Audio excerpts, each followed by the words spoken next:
Hello everyone, Dana Poole here, Clinical Lead at Healthy Strides Foundation. And today I'm really excited to be able to showcase one of our keynote speakers from our very first conference in 2023 that was called Small Steps, Big Impact. Now, Ginny Paleg is a physiotherapist and a friend of the Research Works podcast and the Healthy Strides Foundation. She has an absolute passion for evidence-based interventions. She believes that it is an absolute human right for children to be mobile and to live their absolute best lives. And so in her keynote presentation, we asked her to talk about some of the historical interventions that have come along the way, and we had hoped would have great opportunity and outcomes for our children that we work with, but not everything pans out. So I asked Ginny to talk about her experience, and this is titled, "It Ain't Personal. If it doesn't pan out, move on." It's a great keynote, and I know that as you watch through this, you'll have so much more wisdom about the area, the historical significance of where we were and where we are now. The science has moved on. Thank goodness for that. Thank goodness we're not stuck in these thoughts and approaches from the 1970s. Medicine has moved on, science has moved on, and therefore also in our area of childhood disability, the science has also moved on. So come with me on this journey as we listen to Ginny share her experiences. And remember, if you're a clinician, you're a therapist, this is the biggest challenge for us, right? Sometimes there's approaches that we absolutely love because we've always been trained in that area, but we're here for the kids. So if it doesn't pan out, move on. So if you want to join me on social media, here's all the places where I hang out. So I guess Dana just told you this, but I wanted to start sort of sharing how my journey happened. I specialized in pediatrics and physical therapy at Emory. And then I was stalking my husband, the guy whose head you just saw come into the screen. And he lived in a place called Bethesda, Maryland. And I drew a circle around where he lived. And the closest hospital was NIH. I honestly didn't even know what the National Institutes of Health were, but I went there and I joined the public health service. And I learned all about research, and it was an amazing place. But then when I wanted to start a family, it was a branch of the military. So you had to be full-time, and I wanted to be part-time. So I decided I would get a job in the school system. Sounded great. Summers off, get to be with your kids. Just sounded like an amazing job. So I said, great. And when I got to the school interview, they said, well, are you NDT certified? Because we'll only hire you if you're NDT certified, because that's the gold standard. And I said, I have no idea what that stands for, but yes, I will. So my husband and I took off to Hawaii for a honeymoon. We were there for 3 weeks. And as soon as I came home, I was home maybe less than 24 hours when I left him for my 8-week NDT course. It was in New Jersey. I was staying with a friend. I took my course from Joan Moore, and I did not pass. I had hands of bricks, and I have to say, I just wasn't buying what they were putting out. It didn't make sense to me what they were doing.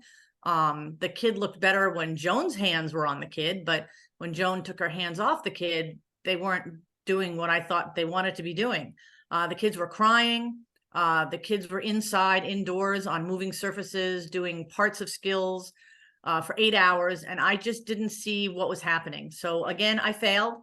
It took me a year before they gave me my certification. One of the OTs in my course Tina Weissman, went on to become an OT instructor. So Joan used to say in that particular class, she had the angel and the devil. I was the devil.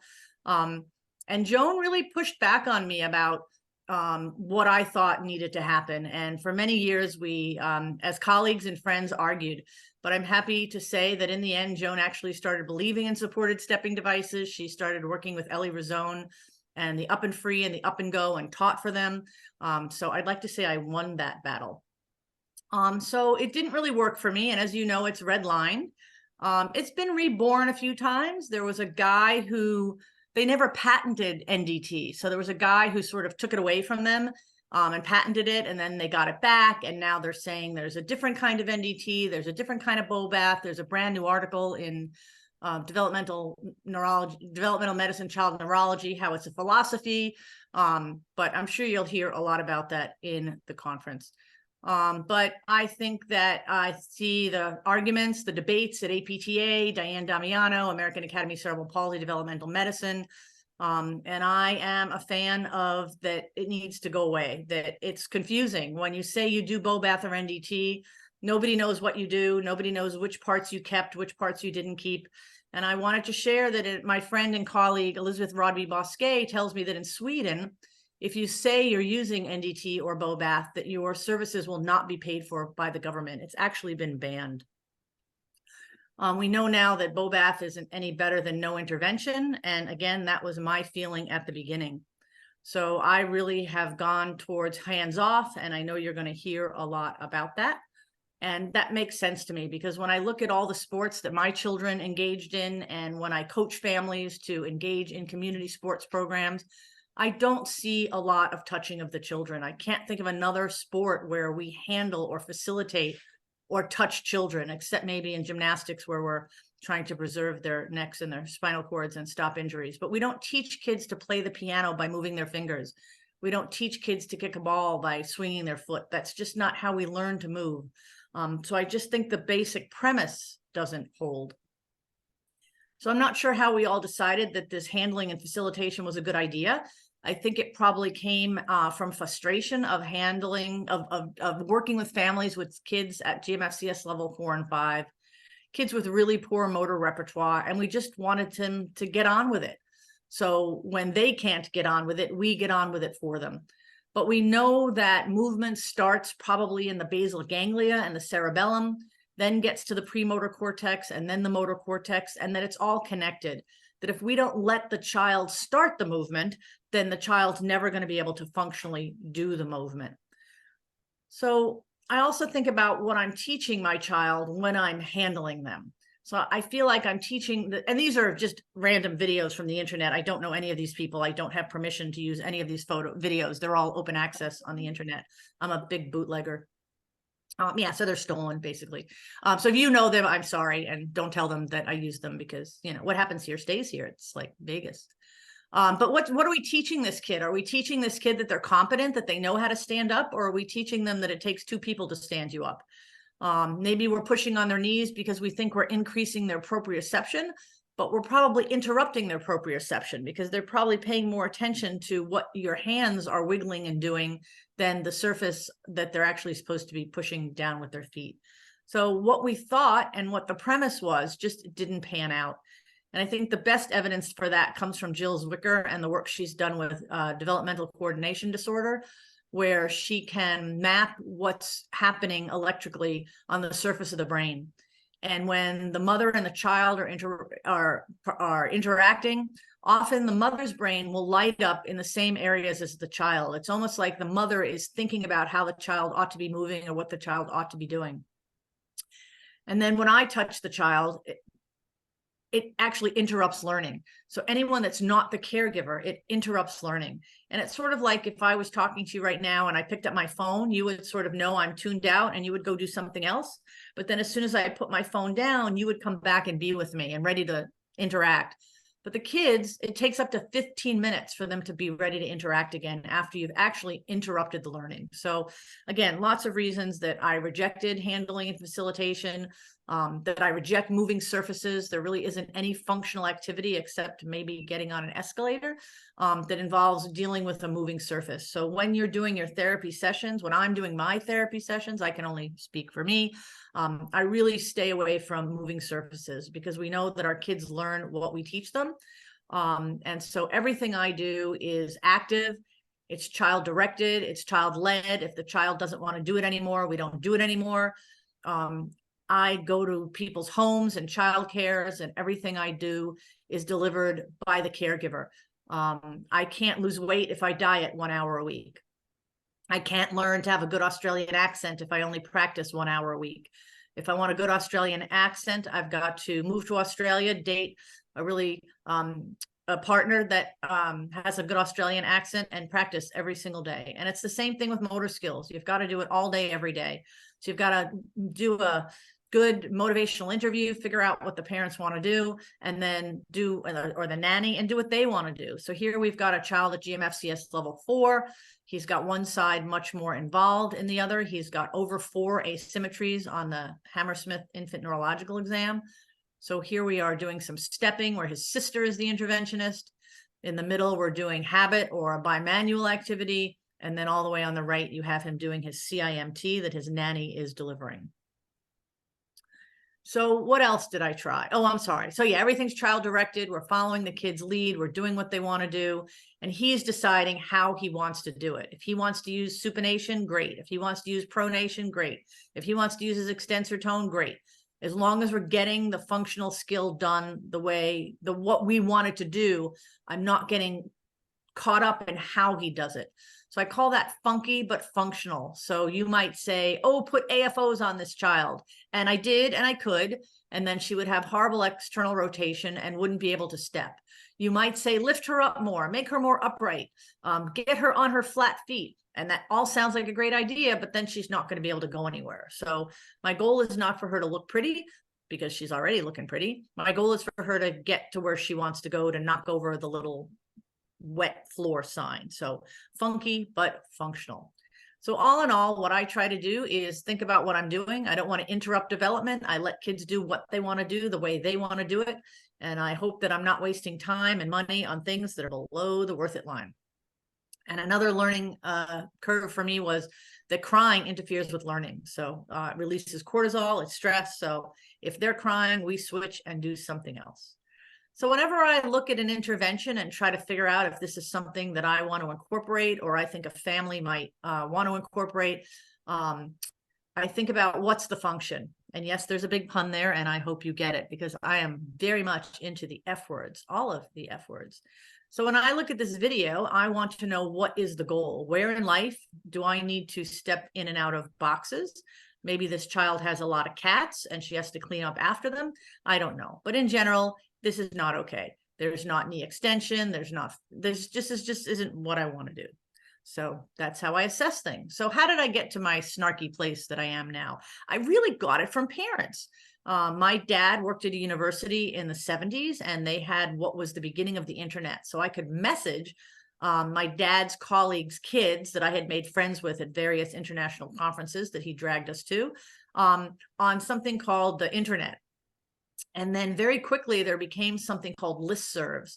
And my husband's an internet guy, a computer guy. And I joined something called CP Parent. And I'm still friends with some of those parents today, 30 years later. And what I learned on this listserv was all of these cool things going on around the world. And I wanted to know more. So one of the first things I stumbled across was something called hyperbaric oxygen therapy.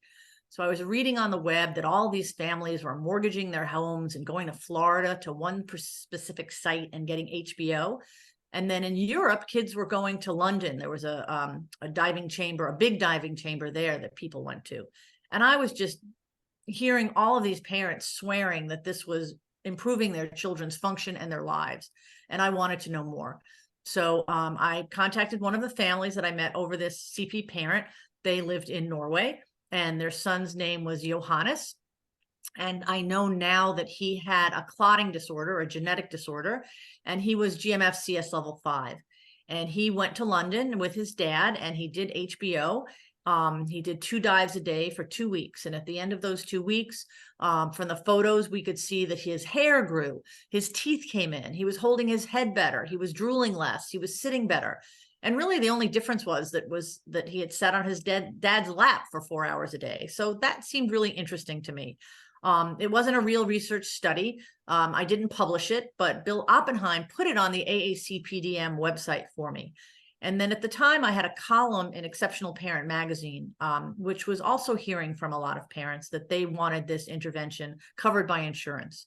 So over time, there were 2 RCTs that were funded in Canada, and there was no difference between pressurized room air and hyperbaric oxygen therapy. So some people argued that the control wasn't really a control, it was pressurized air, so maybe that was good enough. So instead of putting HBO to rest, it encouraged families to buy the fabric bags that they could use in their own garages with an oxygen tank. There were some bad things that happened. Some of them caught fire. One of them blew up. But again, Exceptional Parent magazine really pushed hard against AACPDM to try to get the evidence. The latest systematic review in 2022 says that there's high level evidence that it's ineffective. So today we try to tell parents not to do it. We caution them that it's a waste of their time and money, and yet people still do it. So it was something I tried, I published about, but then when the systematic reviews came out to say, nope, this isn't going to work, then I moved on. The next thing I started hearing about was all of these parents going to Hungary to do conductive education. And then there was a camp in Canada. And then there were lots of other programs that opened up, and they were the intensive model. Kids would go to summer camp, 2, 4, 6, 8 weeks. They would do conductive education. It was education based. So there was a curriculum, there's lots of singing, and there's a lot of pulling. You'll see that in contrast to MEDIC or DMI, where there's a lot of pushing. With conductive ed, there's a lot of pulling. And my favorite study about conductive ed is from Diane Reddinghus, who I'm sure you all know. My claim to fame is that once she sat on my lap in a taxi cab. We were at the Australian CP conference in New Zealand, in Christchurch, and we were having dinner, and it was 11 o'clock at night, which meant it was about 11 in the morning for me, and I'd had enough. It was time to go to bed, and Diane begged me to join me in my taxi cab, and we all climbed in, and there wasn't enough room, so she had to sit on my lap. I'm very proud of that. Anyway, so she did this study. I'm making up this story just for illustration. This isn't really what happened. But she walks into the auditorium and she draws a line down the center and says, okay, everybody on the left, you're going to get conductive education. We got a grant. You get 2 hours a day of conductive education. You guys on the right, you're going to get Bobath NDT, 2 hours of therapy every day. And everybody's like, woohoo, we're getting so much therapy. This is awesome. Except the first row of parents on the left side says, we don't want conductive education. We don't want this newfangled thing from Eastern Europe. We want the tried and true Bobath NDT. We're not going to be in your study unless we get NDT. And then on the other side of the auditorium, the first row of parents in the NDT Bobath group said, we don't want this old-fashioned stuff. We want the new stuff. We're only going to be in your study if we get conductive education. So I don't know if you know about power and numbers, but they had to have the right number of people to have power of statistics. So they decided to shut off the lights and have the parents in the front row switch places. So the parents that wanted conductive education got up and moved to the side of the hall that was getting conductive education, and the NDT Bobath people did the same. So they did the whole study, and do you think there was a difference between conductive education and Bobath NDT? No difference, except if you did a statistical analysis on each child, the only children that made statistically significant progress were the ones in the front row. So when I read that study, my conclusion was that if you give the parents what they want, the kids get better. And I got to tell you, folks, that really changed everything about how I thought about intervention. So I'd already sort of been on this track about parents know their kids best, and I have to listen to parents and go with what they're saying. But this study really changed my life, not in favor of conductive education, but in favor of listening to parents and trying to give them what they wanted. So then parents were still going to Hungary, but then they also started going to Poland. There was this space suit that the Russian astronauts had, and they sold the patent to a group that had like a summer camp hotel on the Caspian or the Black Sea. My geography is not that good. And everybody would go there for the summer, 2, 4, 6, 8 weeks. All the mothers would get their nails done and get massages. There's a swimming pool and a lake, and the kids would have therapy all day. Started with hot packs and very, very aggressive stretching. And this suit therapy that also involved the cage. There were some evidence-based ingredients like strengthening, but usually it was at the end range versus the mid-range, but there were some really fun, nice things that went with it. So the first studies that I saw were out of Alabama. It was 2 sisters who both had some nice gains, but they were not sustained when they came home. And when they did an extensive interview with the family, once they started doing suit therapy in Alabama, the families in that study said, yeah, our kids made a few gains, but not only did they not hold on to it, but it totally interrupted our life. We couldn't go to church. We couldn't go play softball. We couldn't play rugby. We couldn't, I said that for you guys. I'm a big fan of the Australian rugby stuff. I didn't know that you could just stare at a big screen and watch people. Anyway, that's another story. We'll talk about that over a pint. So, you know, there was this thing. And so the systematic review from 2017 is very low quality, includes other compression garments like Theratogs, but concludes that it's not effective. Then in 2019, they say really big gains, but they don't rate the quality. So that's not done in a way that we can really use. And then Amy Bales, who of course is a rock star, so we believe everything she says. She says there's no improvements, but she does have a commentary about the right ingredients in suit therapy. So for instance, these bungee cords are enabling this kid to participate in an activity they otherwise can't do. Do you really need the suit? I don't know. If you read the research, it says that there's 50 pounds being exerted over each joint. I think that's a conversion issue. I don't think that's really what they mean to say in the research, but that's what they say. But there's some fun elements. Again, the strengthening with the pulleys. They did a lot of treadmill training. So you can see there's the balance saddle thing on the right where they sit on that. So there's some interesting components of it. So we're not going to throw out the baby with the bathwater, but this didn't pan out.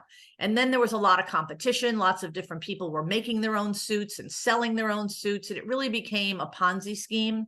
And it sort of lost, in my opinion, its essence.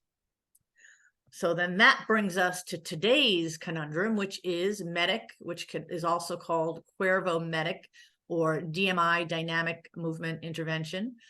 It started from Ramon Cuervas. He's now, to the best of my knowledge, living in Chile. And he felt that you had to move kids. And it was really an intervention for babies. And it was all about stimulating the vestibular system. So he puts kids into positions which are pretty uncomfortable and that they have to move to get out. He trained Esther Fink, who was a physical therapist in Toronto, Canada.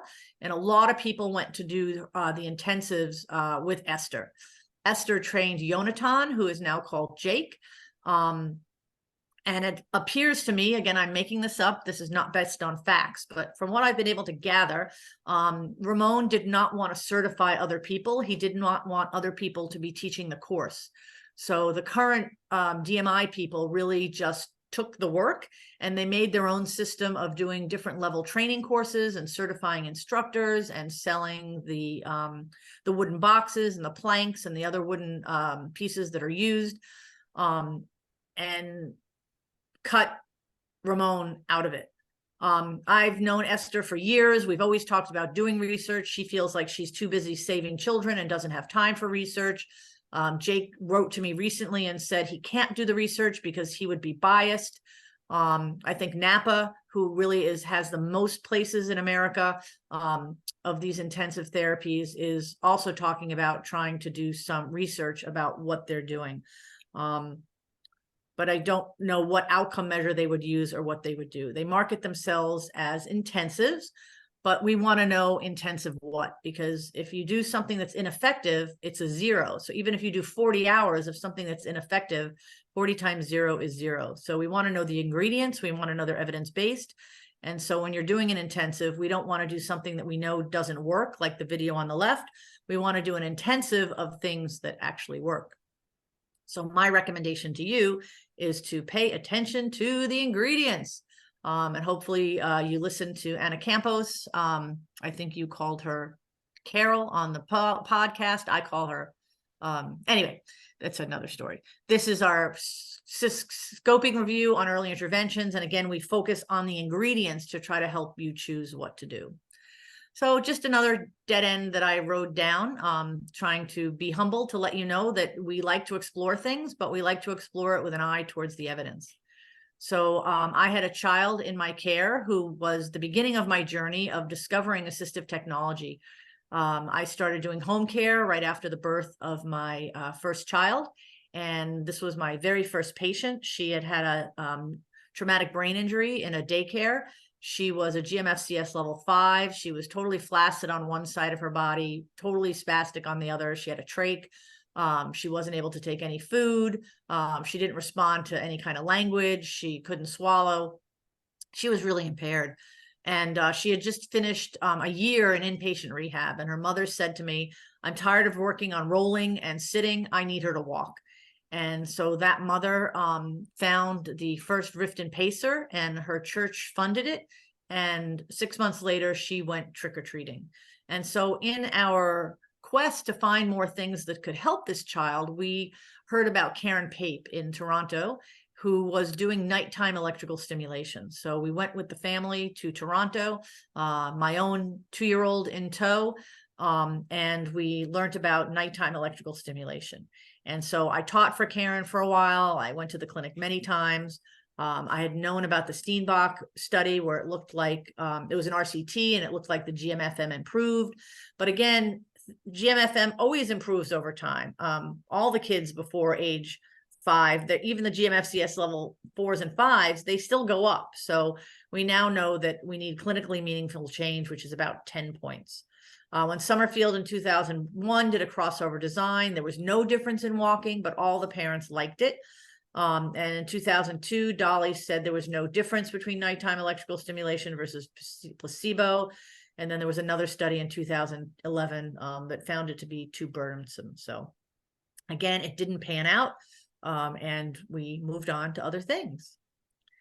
The next chapter in my life, just like Dana, was all about body weight support treadmill training. I discovered this through Lightgate, and I was an instructor for them for many years. I tracked down all the people that were doing research. I spent time with Stefana Hesse. I spent time with Oliver Semler, both in Germany, trying to learn about what this was. And at the time, I would have told you that I was stimulating the central pattern generator. So I would have to admit to you that there was a time in my career when I thought that I could shape a reflex, and I thought that stimulating a reflex was a good idea. I don't think that anymore. I really moved away from treadmill training for my children at GMFCS level 4 and 5, and even my children with Down syndrome, for which the research is very strong for treadmill training. Most of my families choose overground training as well. So I published first in 2001 about treadmills. I did a case study in Angelman, actually 2 kids, 2 case studies. I was very excited about Andrea Berman and the work that she was doing in spinal cord injury. She's in Kentucky now, I think. Diane Damiano in 2009 published that it was the gold standard for Down syndrome, so that kids with Down syndrome should always be offered treadmill training. When we did our review of interventions for gait, we found that of those studies, and I'm not going to get this 100% right, but I think there's 12 studies that Diane includes, and that's based on only 2 data sets. So if you really look at what that data shows from Dale Ulrich's lab, there's really only 2 data sets. There's Julie Luper's data set, and then the big data set that Beth Smith and other people use. So you really can't consider it 12 separate studies. So that's why I'm okay with doing overground, as long as I'm getting the same dose as the treadmill. When we looked at stroke and SCI, NIH and the United States government put a lot of money into big studies, doing a bunch of treadmill training with stroke and spinal cord injury. And again, it didn't pan out. You're not able to shape a reflex into something that's volitional. That's why we don't integrate reflexes. It's just not a thing. It doesn't happen. One of my favorite studies, again, from Down Under, from Kate Willoughby, where she had folks in a school, half of them did treadmill and half of them did overground, and the results were equal when the dose was equal. And then Dana in 2020 did body weight support treadmill training versus robotics. And Dana, what did you find? Can you hear me? Can you hear me, Ginny? I can. All right, fabulous. What did I find? There was no difference between the groups. So you don't need fancy robotics. I love that. And I think one of your conclusions was that if you want to improve overground walking, then that's what you should work on. Am I right? That's right. Yes. That's probably the biggest part of it. Yeah. So I had never seen anybody write that before. I had never seen, when I discovered Dana, it was like a big light went off. It's like, who thought that somebody on the other side of the planet, I think if I stick a pin through the whole planet, it would come out in Perth, was really thinking the same way that we were. So here you've got that same kid before, GMFCS level 4. He's probably about 2.5. We're at the shopping mall. Don't worry, the guy who's in charge of maintenance at the shopping mall, his kid was under my care as well and also used a gait trainer. So he's fine with us messing with his signs. It's his sister's job to set up the sign. And then you've got the nanny behind him doing it. And you've got, at the beginning, I take the gait trainer or the stepping device to the shopping mall. And then you're doing well when they start bringing it. And then you're really doing well when on the weekend, the dad texts you to say, where's that adaptive playground you guys go to? I want to take my son to the mall. And again, funky but functional. You'll see very often kids walk better without their braces. So we're letting them do that. It's funky but functional. I'm sure you've heard Peter Rosenbaum talk about that. Don't worry, we're not going to allow him to get contractures. We're going to support his midfoot. we're going to do all the right things, but right now it's about the F words. It's about fun and function and fitness and all those good things. So then another thing that I started doing that I'm actually circling back to 30 years later is move. So when I started working at the hospital for sick children, I was assigned the ward of all the kids that had been living there their whole lives. And I was tasked with finding an outcome measure that could show that the kids were making progress. And the GMFM had just come out, but I didn't find it. What I found was move. And so a woman in my local school system was doing move. She taught me about it. I learned it from Riften. And then my husband, who earlier on in our lives was a professional poker player, we were in Vegas, and he said, let's go there. Let's meet this woman. And so we did. And she invited me to become a Move International trainer. And I did that. So for many years, I taught move. And then I started an intensive 5-day program in 1994. I ran it for 3 years. It was 5 days. And it was all about assistive technology, power mobility, stepping devices, standing, OGCOM, swimming. It was the F words and the GMFM and the GMFCS before I knew those things existed. And so with the help of Diane Damiano, I presented that case series at AACPDM. I wasn't able to publish because I didn't have IRB, but that was sort of my first foray into research, trying to show that in just 1 week, we got kids to sit, we got them to stand, we got them to take steps. Really, it was because of the assistive technology that was helping them work against gravity. But back then, kids weren't given those opportunities. So that was a big deal for me. Van der Putten in the Netherlands also did some studies on move, Cheryl Lowe, Stacey Barnes, and now in my life, I've just recently met somebody in Germany who's a teacher, who's a move trainer. And I think we're actually going to circle back to trying to get people to do more of the assistive technology in the schools, because that's where the kids at GMFCS 4 and 5 are all day. And it makes more sense to me. So I believe in assistive technology. I'm sure you've heard Heather Fellner and Andrina Sabet talk about, and Sam Logan, that this is a human right. We've done a lot of work in the States on that. And so I think that if you want the F words, if you want functioning, family, fitness, fun, friends, and future, then all you really need is a power mobility device, a stander, and a stepping device, and you can be off and on your way. So what we've tried to show in all of our work is that you could tell, if you wanted to, who was going to be non-ambulatory. So if the child has a Heinz score below 40, if their GMA MOS is under 8, these are going to be the kids at highest risk for being GMFCS level 4 and 5. So you don't have to wait. You can do on-time mobility, as Heather Feldner and Andrina Sabet and Lisa Kenyon and Sam Logan have told us about. And really early on, 9 to 5 months, get these devices. And I've just given you some references there. So nowadays, my favorite thing seems to be arguing on the internet. I'm not proud of it. So I think on the bottom here, it says, wow, that internet argument completely changed my fundamental belief system, said no one ever. So it's not going well, but sometimes I just can't resist when people say absolutely ridiculous things. So my favorite thing is to write, so what's your evidence for that? And that just makes people, especially in New Zealand, a certain person, very, very angry with me, but it's fun. So in conclusion, I want to make sure I leave us lots of time to talk, is that you got to let go of your comfort zone. There might be something you really, really believed in. It might be that one day I find out that stepping devices are bad for the hip, and then I'm going to have to change my mind. You have to explore new ways. Lots and lots of families in the States are going after DMI and MEDIC and CME, and I have to understand why it is that parents value it so. And I think it's because they make children look able, and they make children look like they're doing things. So I probably need to do more of that, because if that's what gets the buy-in, I need to do that. I believe in science, so I'm always trying to publish. I'm always trying to put data together. I'm always trying to challenge people. If you believe in something, then you have to publish the evidence. If you're making a lot of money selling certifications and training courses, then you have to do the evidence to show that that's working or not. So if I believe in stepping devices and standing devices and power mobility, well, then I have to find the people all over the world that are going to be able to help me show that that's actually the thing that's going to work.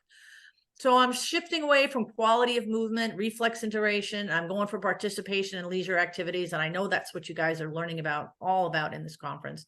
And then I always check back, because things change, and I want to make sure that I am doing the latest, greatest, best thing for my families and my clients. So again, I invite you to join me on the internet discussing all of these amazing ideas.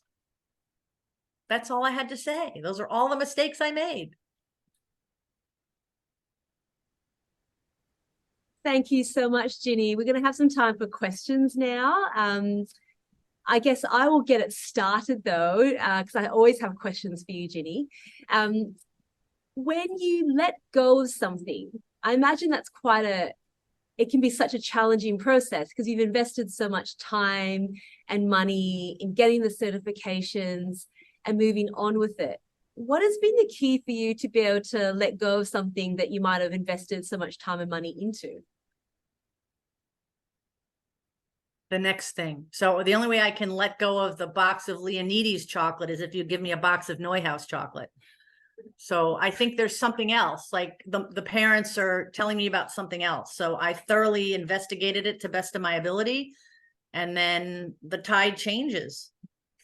I think it's a slow process. I think, when I made this presentation for you, it occurred to me how much overlap there was. Like it was really sort of the late 90s that I was inundated with all of these things, trying to figure out, okay, what should I be doing? What shouldn't I be doing? Yeah. Yeah. No, that's really But now I'm older. I move slower. I react slower. I love coaching because I just love sitting with you and building a relationship and finding out what's important to you. And it just feels right. I feel like I've come home. Yeah, that's really cool. Thank you. Does anyone else have any questions?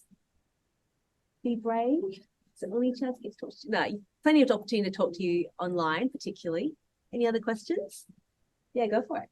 Can you hear? Oh, you might. Yeah, just. My name is Jordan. Can you hear?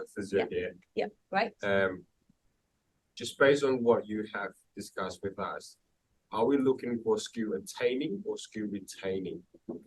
Because if we were to talk about the level 4s and the 5s, if we were to attain the skill in an intensive, whether that be with assistive technology or not, what are the chances for the kid to be able to retain that without returning to the intensives again? It's such a great question. It's sort of the habilitation versus rehabilitation question. So I think what we try to do is make the goal that the families are interested in so that they can retain the skill they've attained by continued practice. And the big question that I hear Dana always talk about is, what's the dose? And I think you've heard when you talked to Roz Boyd at EACD, she said, I want to stop talking about dose because we got so into, especially with Yannick Blaleff and Andy Gordon, about the 90 hours for habitile was better than 60 hours, was better than 40 hours. But then Iona Novak is like, well, this thing I do only takes 14 hours. So I think we have to digress and think about what's the thing the kid wants to do. Do they want to tie their shoelaces? Do they want to go up the stairs? Do they want to go down the slide?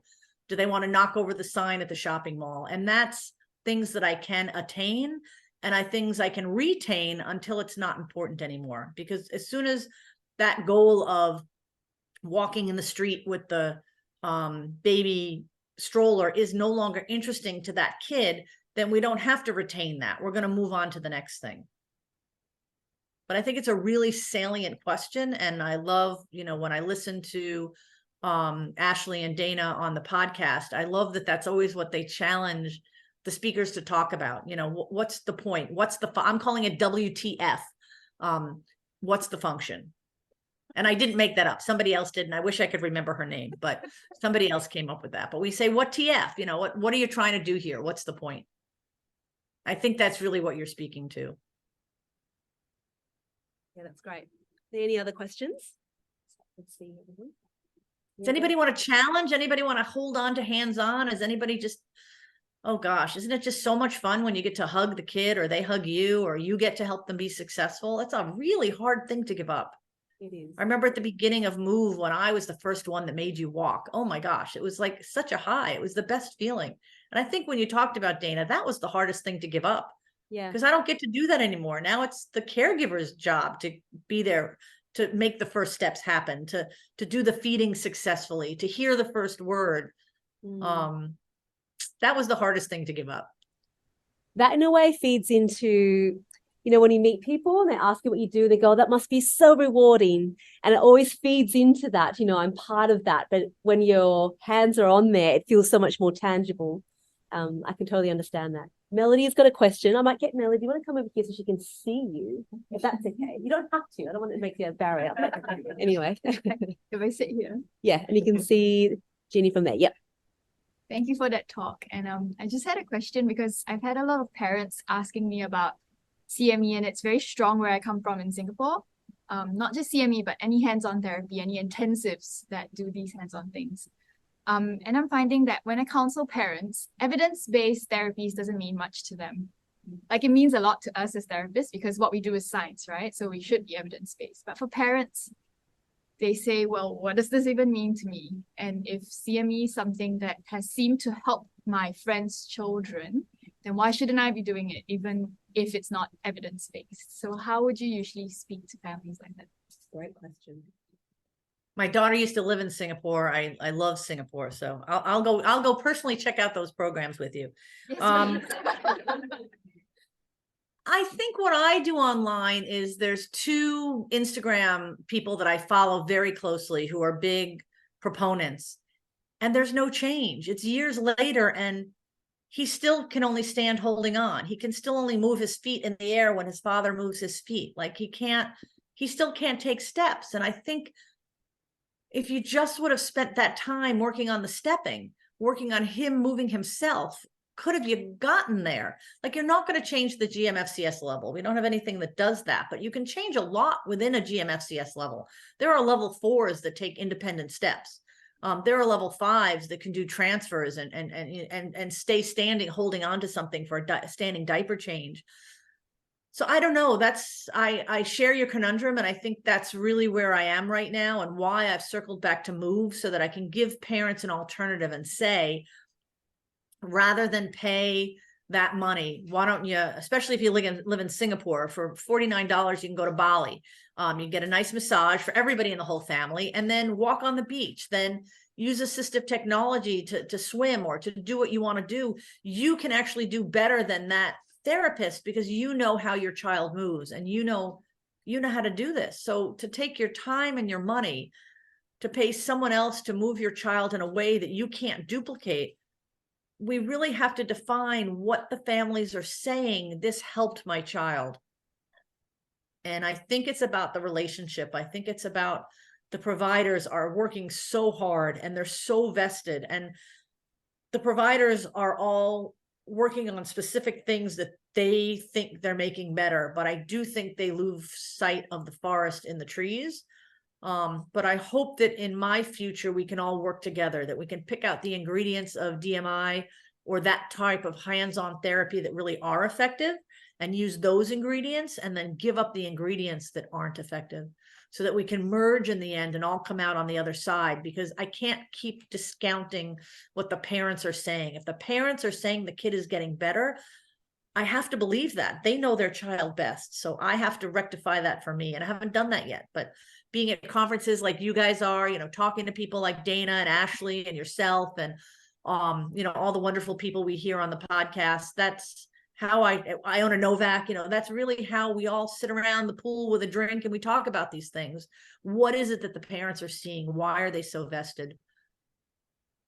And, my best analogy is if you had to choose between having a nice massage or doing a really tough workout, what would you rather do? Right? So of course I'd rather have the nice massage, but I know that that's not going to get them results. And I think that's sort of what DMI is. It looks like the child's doing the work, but really the therapist is doing the work. But I want to know more. I'm curious. Yeah. As are you all, because you're at this amazing conference. If you would have come earlier, you would have gotten the comfy couch. Judy, great question. Any other questions? Yeah, go for it. Hi, Steph. You don't have to, but it is lovely. That way, Ginny, you can actually see who you're talking to. Hello. Hi. I'm wondering, I work with a lot of families that maybe don't have as much capacity to engage in being that regular kind of therapy input at home, or perhaps are resistant to AT for kind of maybe how they're perceived or like aesthetics and that kind of thing.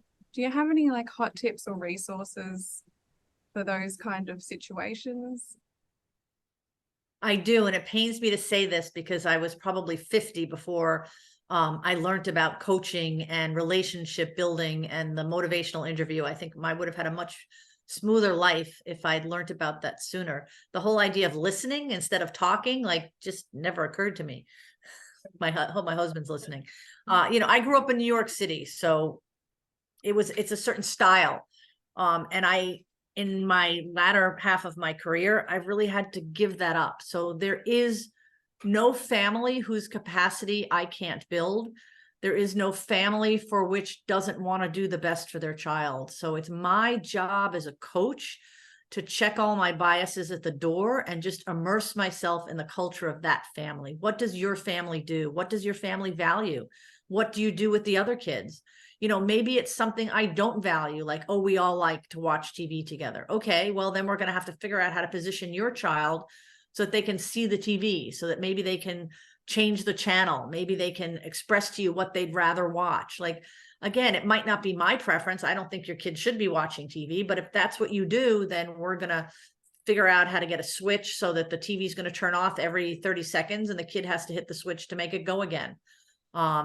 Or whatever that family values. If you value walks to the mailbox, if you value, I don't know, crocodile wrestling or whatever, putting things on the Barbie. Sorry, those are all the Australian references I have. Whatever they do. So a big problem I have with a large part of my population is nobody ever wants to leave the house.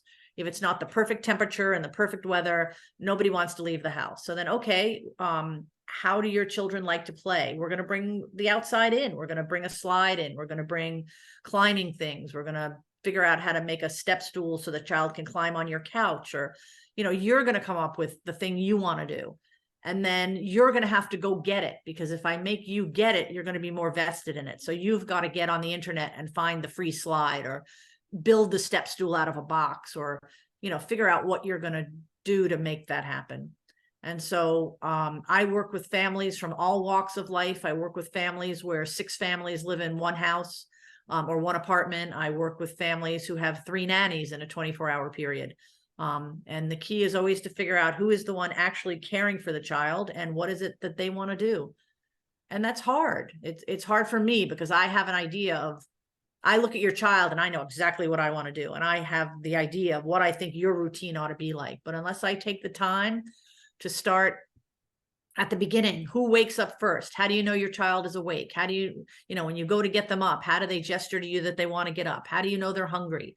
How do you take a bath? How often do you take a bath? Do you do reading time? What do you do for playtime? Like, we take the time at the beginning. We take about 2 hours going through, what does your day look like? What are your routines? And then we rate them. Which are the routines that are problematic? Which are the ones that you care about? And which are the ones you want to change? Because if you sleep holding your child all night in the rocking chair, but that's working for you and you don't want to change it, then I can tell you that's unsafe, but that's not going to help my relationship with you. So instead, I'm going to pick a routine that you really care about and that you really want to change.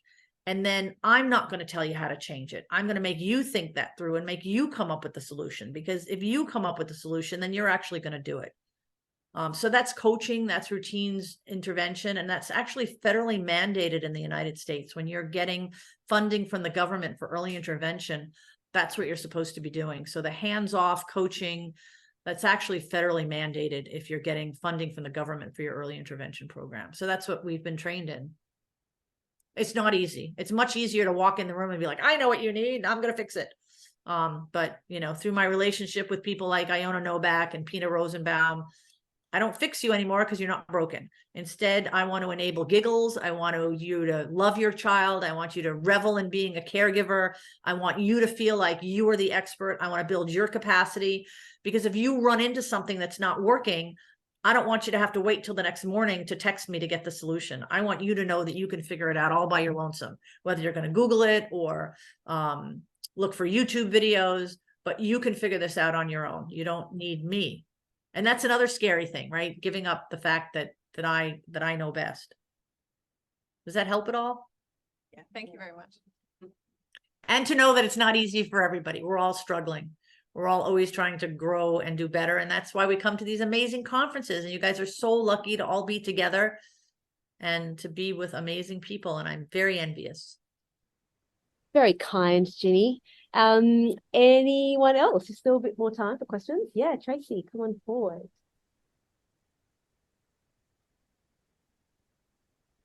Hey Ginny, I'm Tracy. Nice to meet you. I'm from Singapore too. I have a question around families with kids that are around GMSCS 4 to 5. Where I'm from, they usually engage caregivers that are not from Singapore, so like helpers or nannies from either in the Philippines or Indonesia, where language is firstly an issue. But at the same time, it's really hands-off for them. And the caregivers are the ones that are full-time with the kids. So for me, the struggle is to coach, firstly, the parents on being more active in the kids' lives, but at the same time, to unskill these helpers and caregivers on that. So the struggle is between bridging that gap, because I can see that the parents are also in a bit of neglect and just wanting the caregivers to be part of the kids' journey and therapy and rehab. So how can I as a physio help get parents more, I guess, proactive in their child's lives? Yeah. I don't often have the privilege of interacting with parents in those situations. They're at work or they're off doing their sport or something else. So I'm just interacting with the caregiver. And often the caregiver speaks a language that I don't speak. So I have to use Google Translate or get a translator on the phone, or I can bring a translator with me. And I usually start with, what's the part of the day that you hate the most? So again, what's the routine that you go through that you really want to change? And it might be feeding. You know, I can't get the food in them. I'm force feeding them. They're choking, they're spitting, they're throwing the food. Then we're going to address that. Most of the time, though, it's toileting. So I just hate wiping the poop. If I'm not fast enough, he grabs the poop and he gets it on me. Like I hate toileting. So it's like, okay, let's toilet train. Let's work on sit to stand transfers. Your back isn't going to hurt. And sometimes that goes really well, because after like the 6th time that we do it together, the caregiver realizes that it's so much easier on their body not to do the full lift. And it's so much easier to do a standing diaper change and then stand, pivot, and get on the toilet. And you know what? Statistically, if you see the kid make the face, or you know the time of day that they go, probably, I'm going to make this up, 1 in 5 poops are actually going to end up in the toilet, and then you don't have to clean the butt. And again, that's very rewarding for the caregiver. So it's a game. It's a game of figuring out what the caregiver doesn't want to do and how you can show them another way to do it that's really enticing for them. Like maybe the caregiver loves to go walk around, oh gosh, the lake where they do the light show from the boats in Singapore, or maybe they want to go to the botanical gardens, or they want to go walk at the shopping mall. Okay, that's going to be part of our routine. We get permission from the mom. We're going to take the stepping device, and now you get to go to the shopping mall where it's air conditioned, which is really nice. Personally, I like Maxwell House, but wherever you want to go, you know, you go walk around, you get your bubble tea or whatever you like to get in Singapore. Or maybe that person always wanted to go swimming. Okay, we're going to call the Sands Hotel and see if we can get permission. They'll say no, but I'm making up the story because I've always wanted to go to the pool at the Sands Hotel and start swimming there. So again, you find out what the caregiver wants to do, and then you fix that routine. So for me, it's often that the caregiver wants to get the heck out of the house. Like they're just tired of sitting in the room with the kid. It's like, okay, let's start with, we're going to get a wheelchair. And then maybe we're going to get a power mobility device. Maybe we'll get a stepping device, but you're going to, every day when the weather allows, you're going to have this routine of going out. And then maybe we build that to going to the adaptive playground or going to the shopping mall, or, you know, we try to build on that. So my expertise as a therapist used to be to look at you and know how to lay my hands on you and make what you were doing look better.